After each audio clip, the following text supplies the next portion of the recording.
So I'm back at the beautiful dining room at Canada Craig House, and today I'd like to talk to you about this very simple flat napkin fold. It's called the monogram fold. The reason it's called the monogram fold is because a lot of napkins have coats of arms or monograms or something like that on them, and that would go there in the fold. But as you can see, what we've done here is a wee sprig of heather. And this fold is a beautiful way of just displaying something that you want to sort of show to your guests, whether that be the monogram, the coat of arms, or something like a favour or a flower that you want to show. Now this is a really simple fold. So first thing we need to do is start with a flat napkin and fold it in half. Get it nice and flat and then fold it in half again so it's in a square.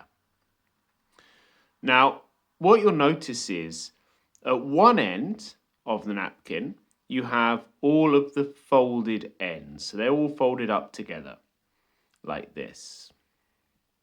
And then the other end, you have all of the loose ends, as I like to call them.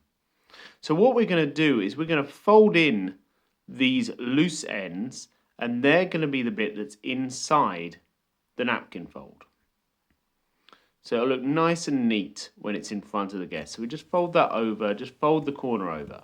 The next thing we're going to need to do is fold over both sides. Now, the only tricky bit about this is making sure that they're equal. We want them running up at the same angle, otherwise it's not going to look right in front of the guests. So if I just show you that again from the other side, you'll see that we just need to try and measure it out to get it equal. And then fold over the sides. They go a bit past the center line, and then the other one on top to fold over the same amount, and that should give us our sort of tie shape, our monogram shape that we're looking for. Now if I turn this over I can show you a bit easier.